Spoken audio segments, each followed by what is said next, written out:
guys, how are you doing today? I hope you're doing fantastic. I hope you're doing amazing. Let me know how you're doing. I always love to know. So today's video is all about cozy mystery misconceptions.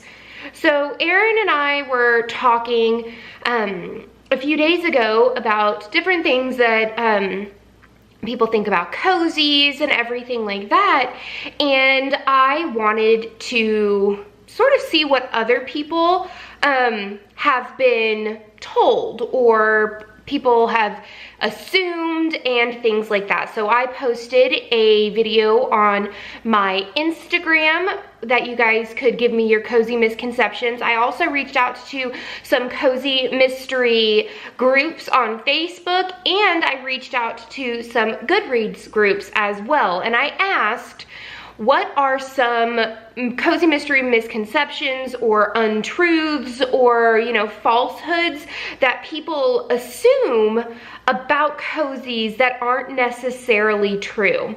So I'm going to read a few off and I'll put them on the screen as well. So here are a few that I have seen a lot.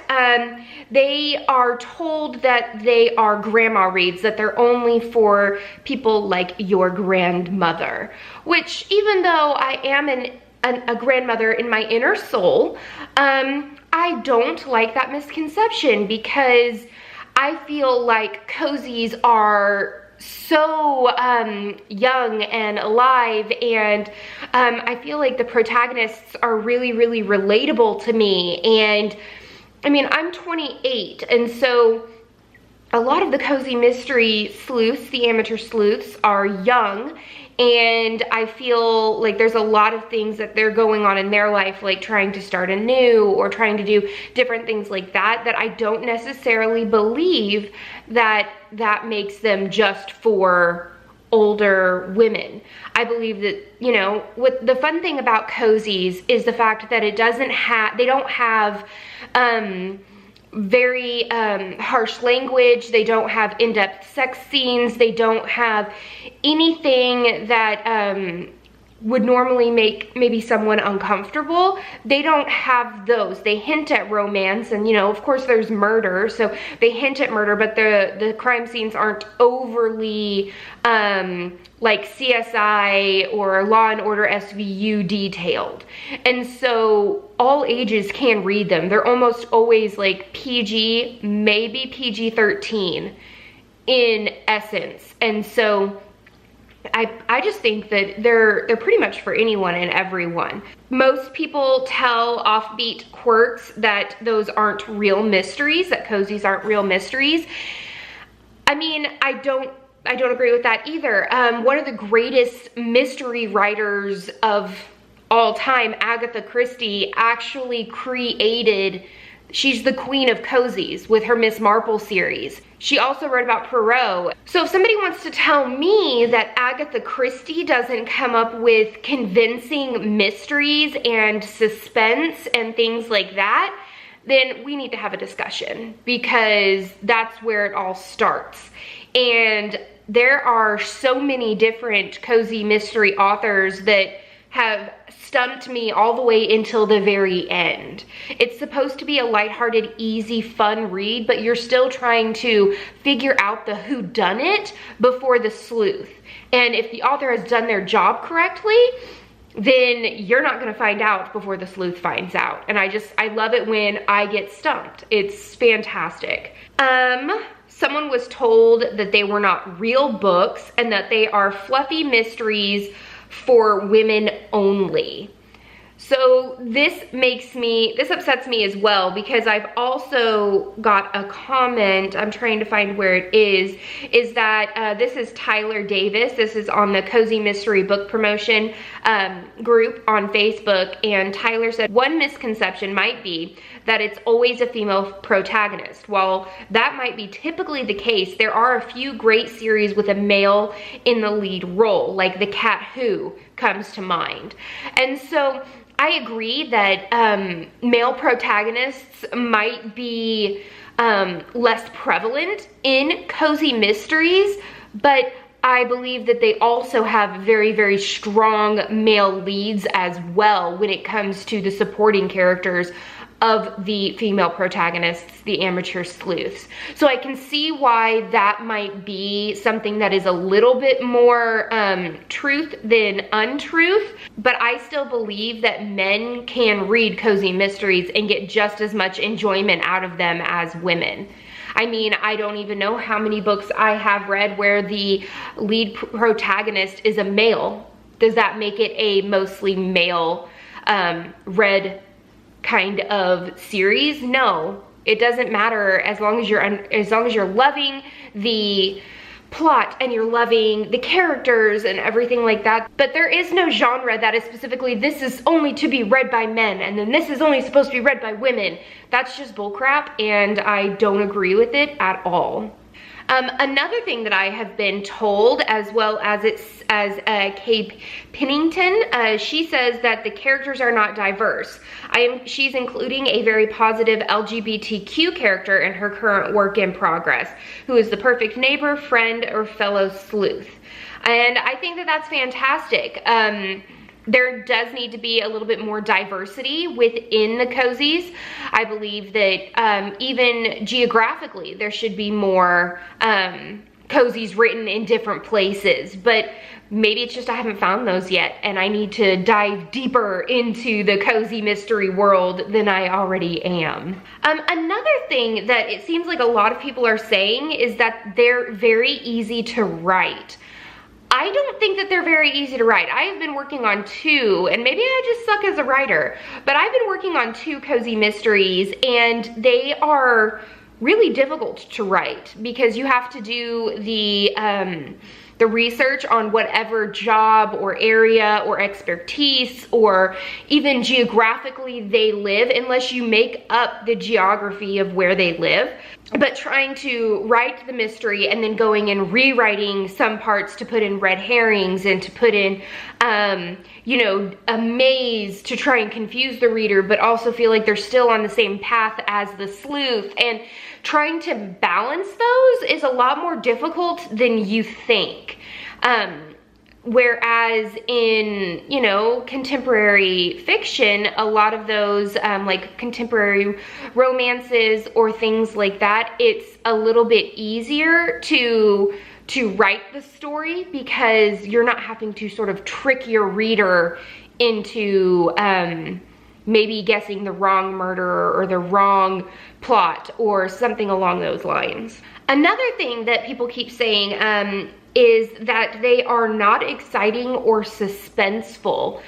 That is such a fib, especially in the, oh, let me see, which ones are they? Where are you?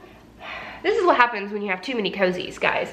In the Pacific Northwest series by Ellie Alexander, she is very, very good at drawing the suspense, especially when she has a mystery within a mystery. So you're trying to figure out the main character and her dad and what happened with him, as well as whatever the mystery is or the murder she's trying to solve in the book is going on. And so, I mean, there's a lot of times in my cozies that I've actually been on the edge of my seat or extremely shocked as to the whodunit, and I didn't even see it coming. It like blindsided me. So I don't agree about the fact that they're not exciting or suspenseful. Now, they're not terrifying and they're not like, they don't cause me to have nightmares, but I believe that that they have suspense and plot twists and different things like that.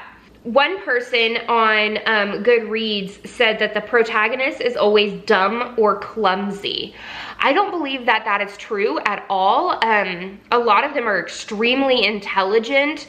They're bakers, they're teachers, they're librarians, they are bookshop owners. They have all of these different types of careers that a lot of them require them to have degrees, which means that the author had to go and do those researches. I would say that there might be some in which the sleuth is not necessarily the brightest, but I think that in the vast majority of cozies, our amateur sleuths are brilliant, beautiful, and amazing women and gentlemen. So I truly do believe that the protagonists in general are extremely smart, and they are pretty well-rounded. I mean, they always have their own quirks or things that are against them. Like maybe they are clumsy, but maybe that's how they figure out how to find the clues. They find the clues by, you know, bumping into this bookshelf, a book falls open, and magically there is a letter from 50 years before, and it's a big huge clue within the murder of an elderly person within the town. Like, they don't give the characteristics of the protagonists negative characteristics for no reason. Also, if they were always perfect, why in the world would you want to read them in the first place? You wouldn't want to read them. So they need to be believable. And I'm clumsy as all get out. When I was in the classroom, I was constantly knocking things over. So I actually find it endearing, and I like it when they have something that is a flaw. Another person on Goodreads stated that the story must take place in a small town, must have cooking, food, or a craft, and the protagonist must be female, work in a small store, and fall in love with the local police chief. Normally, cozies are set in a small town or a small neighborhood of a big city because it is a little bit more difficult to create a story or a series, because that's what most cozies are. They start and then they grow. It's harder to write those series if you are trying to have a huge landscape. One thing that I do love about cozies is the fact that the story, the overall plot, starts in one space, one small town or one neighborhood, but as the series goes on, the protagonist, she or he, also goes and travels and different things like that, so you're not always stuck in the small town. But I think that that's one of the things that I find endearing to cozies, is the fact that it's in a small town or a small neighborhood in New York, like Cleo Coyle's series. I really, really like that about it. When it comes to they must have a cooking, food, or craft, I just think it's more relatable if they have something that maybe you want to do, or maybe something that you like. I love reading baking cozies, and I love reading different things like that. And so yes, they do have a theme. I mean, my cozy mystery bookshelves are actually categorized via their themes. And so I would agree that yes, they do. They don't, the protagonists don't always fall in love with the police chief. They, you know, some cozy mysteries don't even have a romance, and some of them, and most of the time, it's very, very light in their romance area, that it doesn't really bother me at all. This one is from Nicole on Goodreads, and she says there always has to be a love triangle concerning the protagonist.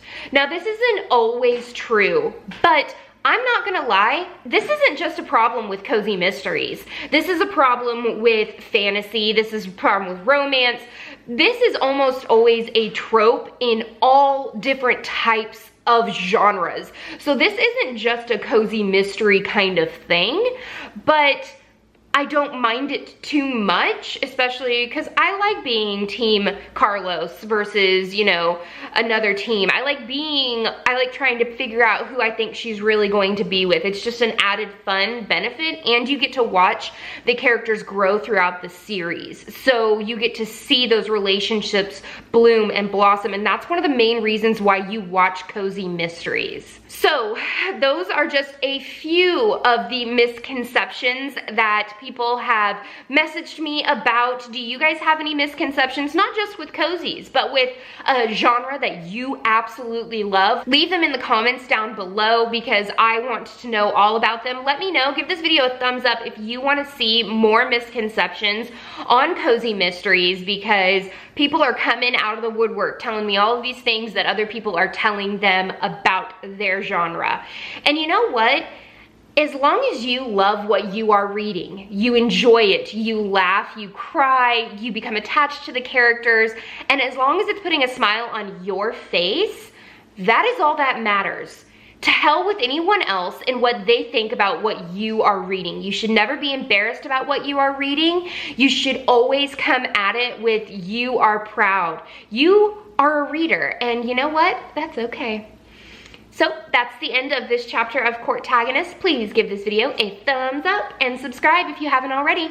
And until next time, guys, happy reading. Bye.